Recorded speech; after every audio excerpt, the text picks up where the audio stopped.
بابے کی تلاش۔ بڑے برسوں کے بعد کچھ روز پہلے کی بات ہے کہ میں سینما دیکھنے گیا۔ کالج کے زمانے میں ہم سینما دیکھنے جایا کرتے تھے، تب بھی اس وقت ہی جاتے تھے جب میٹنی شو ہوتا تھا۔ اتنے سال کے بعد جب دوبارہ سینما جانے کی ضرورت محسوس ہوئی تو یہ بھی میٹنی شو تھا۔ جیسا کہ میں کئی پروگراموں میں ذکر کر چکا ہوں کہ لوگ مجھ سے اس پروگرام کی مناسبت سے کسی بابے کا پوچھتے ہیں۔ وہ کہتے ہیں کہ ہم روحانیت کی منزل تلاش کریں یا ہمیں ایسا کوئی طریقہ بتائیں کہ ہم باطن کا پتہ کر سکیں اور اس منزل پہ پہنچے جہاں تک پہنچنے کے لیے ہمیں کہا گیا ہے۔ میں ان سے اکثر یہی عرض کرتا ہوں کہ بابوں کی دنیا ایسی نہیں ہے جس طرح وہ کسی ماہر ڈاکٹر کا پتہ ہو۔ آپ آرام سے کسی ماہر طبیب یا اسپیشلسٹ کا فون اور پتہ حاصل کریں، یا وہ نامی گرامی وکیل جو کبھی ہارتا ہی نہ اس کا چیمبر کا پتہ فون یا فیکس لے لیں۔ جناب، یہ بابے تو آپ کے اندر پیدا ہوتے ہیں جب آپ تہیہ کر لیتے ہیں اور فیصلہ کر لیتے ہیں، بالکل ایسا ہی فیصلہ جس طرح آپ کے گھر والے کرتے ہیں کہ آپ نے BA کرنا ہے۔ اب BA کرنے کے لیے 14 سال تو لگتے ہی لگتے ہیں۔ اسی طرح باطن کے سفر کے لیے بھی آپ کو ذات کے لیے ویسا ہی فیصلہ کرنا پڑتا ہے۔ دیکھیے، انسان جو ہے وہ دوسرے جانداروں کے مقابلے میں مختلف جاندار ہے۔ اس میں کوئی شک نہیں کہ دیگر جانداروں میں بھی جان ہوتی ہے اور انسان میں بھی جان ہے۔ انسان بھی دوسرے جاندار کی طرح حرکت کرتا ہے، بولتا ہے، چلتا ہے، پھرتا ہے، لیکن ان دونوں میں ایک بڑا واضح فرق یہ ہے کہ انسان میں روح ہوتی ہے، جانور میں روح نہیں ہوتی۔ مثال کے طور پر 4 بکرے کھڑے ہیں، ان میں سے ایک کو ذبح کیجیے، اس کی کھال اتاریے، باقی 3 کو چارہ ڈالیں گے، وہ کھانے لگیں گے۔ ان کو کوئی فرق نہیں پڑے گا کہ ان کا ساتھی تختہ دار پہ چڑھ چکا، ہو گئی قربانی، کوئی ملال، کوئی دکھ نہیں ہوگا۔ دوسری طرف آپ ایک انسان کو قتل کر کے پھینکیں یا خدا نخواستہ قتل کیے جانے کے بعد وہ کہیں پڑا ہو اور آپ اس کے سامنے لوگوں سے کہیں کہ یہاں بیٹھ کے کھانا کھائیے، وہ نہیں کر پائیں گے۔ تو جہاں تک میں جان سکا ہوں وہ یہ کہ روح اور جان میں بس فرق یہی ہے۔ جان ہر جاندار کا ایک چھوٹے لیول پر ساتھ دیتی ہے، لیکن روح عطا کی گئی ہے صرف انسان کو۔ ہر انسان کے اندر ایک ایسی چپ لگا دی گئی ہے اور پہلے سے پروگرامنگ کر دی گئی ہے، جس طرح آپ نے اپنے جسم اور اپنی جان کو پرورش کی آنکھ سے دیکھنا ہے، بالکل آپ نے اسی طرح اپنی روح کو بھی بلندیوں پہ لے کے جانا ہے، جن بلندیوں سے یہ اتر کر آپ کے وجود کے ساتھ پیوست ہو جائے۔ اب اگر یہ پوچھتے رہیں گے کہ جناب مجھے بتائیے ہم یہ کیسے کر سکتے ہیں، تو یہ آپ کی محض کتابی اور اکتسابی سی بات ہے۔ ایک تجسس کے طور پر ہی پوچھیں گے کہ یہ ایسا ہوتا ہے۔ فرض کریں اگر آپ کو بتا بھی دیا جائے کہ فلانا صاحب بڑی روحانی منزل طے کر چکے ہیں، ان کے بعد سمجھانے اور بتانے کے لیے بہت کچھ ہے، اور آپ ارادہ اور تہیہ بھی کر لیں کہ ان سے کچھ حاصل کریں گے، تو آپ یوں سے کچھ حاصل نہیں کر سکیں گے۔ آپ کی ایک آنکھ اور سارا وجود آپ کے ساتھ، نصف دماغ اس بات پہ متعین ہوگا کہ میں ان صاحب کی کوئی ایسی چوری پکڑوں، ایسا کوئی تنقید اس پہ کروں اور لوگوں کو بتاؤں کہ کچھ بھی نہیں ہے یہاں پہ، سب جو لوگ آتے ہیں وہ سب اسی طرح کی ہی نگاہ رکھتے ہیں۔ اور عام طور پر ایسا ہی ہوتا ہے۔ ہم اس بات پہ زیادہ نظر رکھتے ہیں کہ ایک آدمی سے بابے نے ہاتھ ملایا، ایک آدمی نے ہاتھ ملاتے ہوئے بابے کو 5 روپے کا نوٹ دیا، انہوں نے لپیٹ کے جیب میں ڈال لیا۔ اب آپ کی سوچنے کی صلاحیتیں محدود ہو گئیں۔ آپ نے تو چونکہ اس شخص کی چوری پکڑ لی اور آدمی کو اپنے سے بہتر خیال کیا۔ میں آج سارا پروگرام اسی موضوع پہ فکس رکھوں گا، کیونکہ مجھے عام طور پہ پوچھا جاتا ہے یہ کہ آپ بابوں کی باتیں کیوں کرتے ہیں۔ دیکھیے، میں یہ باتیں اس لیے کرتا ہوں کہ یہ ہماری روح کی بلندی کو عطا کرنے کے لیے ہماری مدد کرتی ہیں۔ ہماری روح کو ارتفاع اور بلندی اسی صورت میں ملتی ہے کہ ہم دوسرے جانداروں کے مقابلے میں اپنے آپ کو یہ ثابت کریں کہ ہم حرکت اور سوچ اور کھانے اور پینے اور موومنٹس اور ریپروڈکشن میں ان کے ساتھی ہیں، لیکن ان سے آزاد ہیں۔ ان معنیوں میں آزاد ہیں کہ اگر ہم چاہیں تو کریں، چاہے تو نہ کریں۔ دیکھیے، جب بھینس کھیت سے گزرتی ہے تو وہ آزاد نہیں ہے، وہ حالت میں چارہ کھانے یا منہ مارنے جاتی ہے۔ جانور کی نسبت ایک آدمی 40 افراد کو، 500 افراد کو کھانے کی دعوت پر بلا سکتا ہے، کھلا سکتا ہے اور خود کھڑا ہو سکتا ہے کہ جی میرا روزہ ہے، میں نہیں کھاؤں گا۔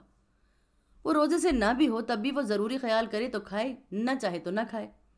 اس کی اینیمل ڈرائیو جو ہے اس کی، وہ کنٹرولڈ ہے، لیکن اینیملز کے ساتھ ایسا نہیں ہے۔ یہ اس کی روح ہے جو اسے کنٹرول کی طاقت اور بلندی عطا کرتی ہے۔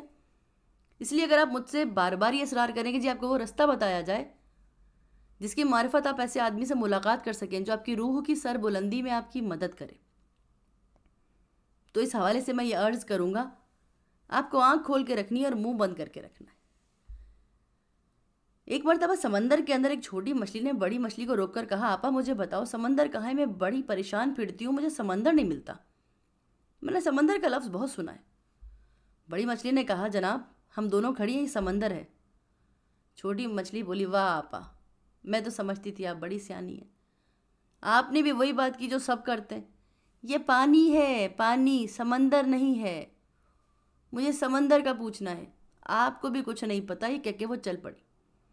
اب بڑی مچھلی آوازیں دے رہی ہے، رک جاؤ، میری پوری بات سنو، یہ بات تمہارے لیے ضروری ہے۔ تم سمندر کی کھوج میں نکلو گی، تمہیں نہیں ملے گا، لیکن اگر اپنے آنکھ اور کان کھول کے مشاہدہ کرو گی تو تمہیں سمندر ضرور نظر آئے گا جس کی تلاش ہے۔ لیکن بڑی مچھلی کی بات ختم ہونے سے قبل چھوٹی مچھلی بڑی دور جا چکی تھی۔ اس نے اپنی اور میری اور آپ کی طرح اپنی بڑی آپا کی بات نہیں سنی۔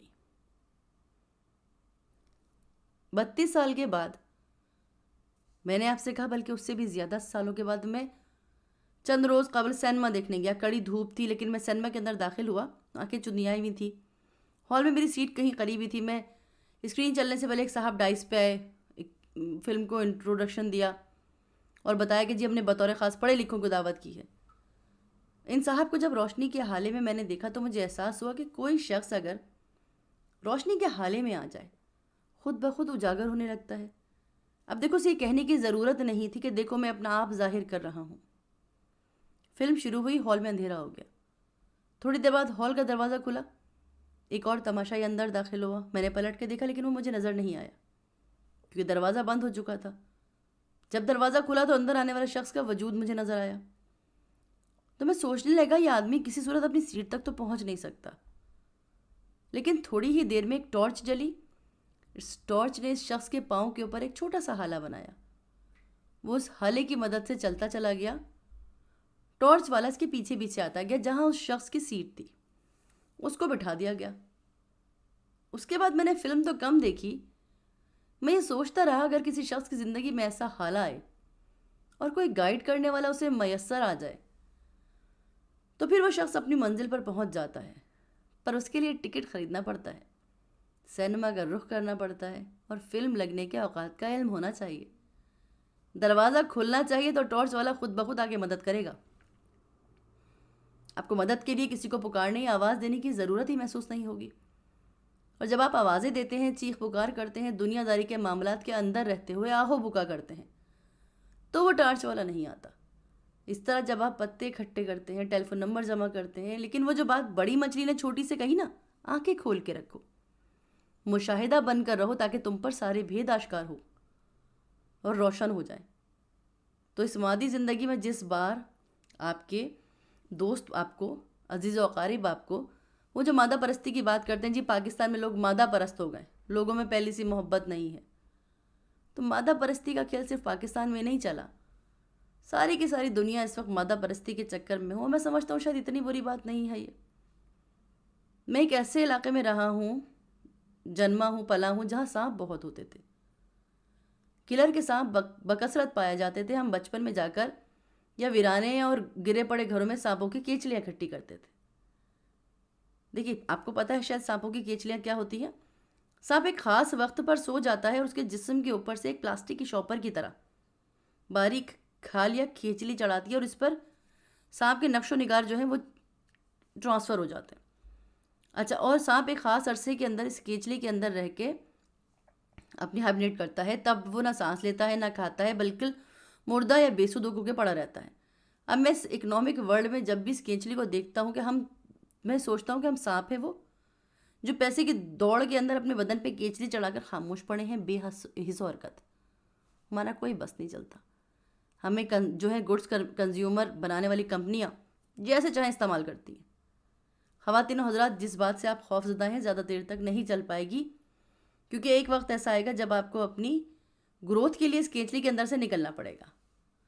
اور کمال ہے، اور بڑی عجیب و غریب حرکات اور سکنات کر کے اپنے بدن کو پرانی ٹوٹی دیواروں سے رگڑ رگڑ کر، جیسے سانپ کیچلی سے باہر نکلتا ہے اور کیچلی پیچھے چھوڑ جاتا ہے، تو جب وہ زندگی میں دوسرے جانوروں کے ساتھ شامل ہوتا ہے، اسی طرح سانپ جب ایک خاص نشو و نما کے لیے خاص وقت پر ایک خاص خول میں سے نکلتا ہے، نئے ڈھنگ سے نئے سرے سے سانس لیتا ہے، تو ہم بھی سارے کے سارے اکنامک گروتھ کی کیچلی کے اندر پڑے ہوئے۔ اپنی گروتھ کے لیے ہمیں باہر نکلنا پڑے گا، کیونکہ یہ معاشرہ، یہ دنیا، یہ خدائی، یہ اس کام کے لیے نہیں ہے۔ یہ بستیاں جو ہیں روحانی نشو و نما کے لیے بنی ہیں، ہمیں اپنا ایک روحانی سفر کرنا ہے۔ باطن کے سفر میں آپ شور و غوغا کر کے، کسی کو فون کر کے، میسج کر کے یا کمپیوٹر کے ذریعے ہوشیار کر دیں، ایسا نہیں ہوتا۔ یہ خاموشی کی ایک دنیا ہے جس میں آپ کبھی داخل ہوں تو بھی اس کا مزہ لے سکتے ہیں۔ اب مت بتائیے کسی بابا کا پتہ، آپ خود ایک بابا ہیں۔ جب آپ اپنے آپ کو دیوار سے ڈھو کر آرام سے لگانا بیٹھنا سیکھ لیں گے، دنیا کی سب سے بڑی عبادت یعنی کہ آپ خاموشی میں داخل ہو گئے، تو آپ کے اوپر نور و برکات کی بارش ہونے لگے گی اور انواع و اقسام کا رزق آپ کا مقتر بنتا جائے گا۔ میں جب اٹلی سے لوٹا تو میں بحری جہاز موتو ناوے وکٹوریا کے ذریعے ہی وطن آیا۔ یہ میرا آبی جہاز پہ سفر کرنے کا پہلا تجربہ تھا۔ جب نیپال کی بندرگاہ پہ جہاز مغرب کے وقت آہستہ آہستہ پیچھے ہٹا اور شہر کی روشنیاں دور ہونے لگی تو نہایت سست روی کے ساتھ گہرے پانیوں میں چل رہا تھا۔ عشاء کے وقت تک شہر ہماری نظروں سے بالکل اوجھل ہو گیا اور ہم آ کر کھانے کی میز پر بیٹھ گئے اور اس کے بعد ہم اپنے اپنے کیبنوں میں آ کے لیٹ گئے۔ صبح اٹھے تو مجھے معلوم نہیں کہ جہاز کس رخ جا رہا ہے، اسے کون چلا رہا ہے اور یہ کیسے چل رہا ہے۔ اب ہم ناشتہ ہی کر رہے ہیں، اسپیکر پہ ایک آواز آئی، میٹھی سی اٹالین انداز میں انگریزی بولنے والی، جو کہہ رہی تھی کہ میں کیپٹن بول رہا ہوں and I want to say that something to you and give some instructions۔ ہم سب نے یہ سن کے اپنا کھانا وہیں چھوڑا۔ کیپٹن کی آواز آتی رہی، وہ ہمیں بتاتا رہا ہمیں کیا کرنا ہے، کیسے کرنا ہے۔ 11 دن کا سفر اس کے ساتھ گزرے گا۔ نہ ہمیں کبھی کیپٹن نظر آیا، نہ کبھی اس سے تعارف ہوا، نہ ملاقات، نہ ملنے کا موقع۔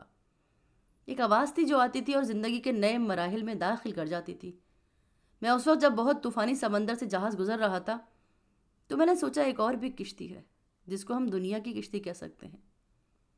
اس کشتی کا ایک نگہبان اور کپتان ہے جس کی آواز ہم تک پہنچتی رہتی ہے، جو ہمیں ہدایت دیتا رہتا ہے اور احکام صادر کرتا رہتا ہے۔ وہ ہمیں دکھائی نہیں دیتا، ہمیں ملتا نہیں، نہ ہی ملنے کی امید ہوتی ہے۔ ہم اس کے حکم کے مطابق چلتے رہتے ہیں جو اس کے احکامات ماننے والے ہوتے ہیں۔ انہیں کسی بابا کی یا انسٹرکشنز دینے والی کی ضرورت محسوس نہیں ہوتی۔ یہ خاموشی اور تنہائی کا سفر ہے۔ جو سائلنٹ کی سفر کو اختیار کرتا ہے اس کو بند اندھیرے کمرے میں ایک دروازہ نظر آتا ہے جس میں وہ روحانی طور پر داخل ہو جاتا ہے۔ آپ کے پاس اور ہمارے پاس روح کا وہ جلوہ ہے، وہ چپ ہے جس کا میں نے پہلے ذکر کیا تھا کہ وہ کسی اور کی سے کام کرنے سے نہیں چلے گا، وہ آپ کی ہی کوشش اور جد و جہد سے چلے گا۔ لیکن یہ کوشش اور اسٹرگل اس سے الگ ہے، مختلف ہے، جو آپ اکنامک ورلڈ میں کرتے ہیں، جو کمپٹیشن میں کرتے ہیں۔ اور جس طرح ہمیں حکم ملا ہے، جس طرح اسلام نے رخ مقرر کیا کہ آپ نے اس رخ کھڑے ہو جانا ہے، اور خدا نے فرمایا میں تو ہر جگہ موجود ہوں، لیکن حکم کیا دیا کہ خانہ کی طرف منہ کر کے ساری زندگی کوشش کرو۔ تو ہم نے پہلے نا رخ کو متعین کرنا ہے۔ اگر آپ روحانیت کی دنیا میں داخل ہونے کے آرزو مند ہیں تو سب سے پہلے اپنی ذات کو یہ سمجھانا پڑے گا کہ ہم ایک رخ لے کر اس کی طرف آگے بڑھیں۔ پچھلے دنوں ایک جغرافیہ کے سلسلے میں نے ایک مضمون دیکھا جس پہ لکھا تھا کہ بہت دیر پہلے لوگوں نے چھوٹے سے جزیرے پر ایک خوبصورت عبادت گاہ بنائی، اس میں دنیا کی ہر طرح کی دھات کی گھنٹیاں لگائیں۔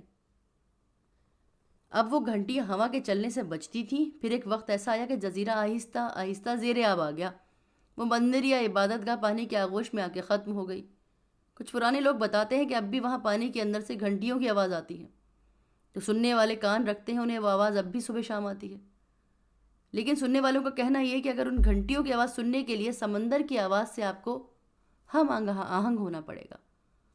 اس طرح خدا سے بات کرنے اور اس کو سننے کے لیے اس کی مخلوق کے درشن کرنے ہوں گے۔ جو لوگ مخلوق خدا کے متعلق غور کرتے ہیں اور اس کے ہو جاتے ہیں اور مخلوق خدا کی خدمت کا رستہ اختیار کرتے ہیں، یا وہ لوگوں سے کیڑے نکالنا بند کرتے ہیں، ان کو کسی بابے کی رہنما کی کبھی ضرورت نہیں ہوتی۔ وہ ڈائریکٹ اس جگہ پہنچ جاتے ہیں یا اس آواز تک پہنچتے ہیں جو سمندر کے نیچے چھپے ہوئے عبادت کدے کو ہر وقت نمودار ہوتا دیکھتے رہتے ہیں۔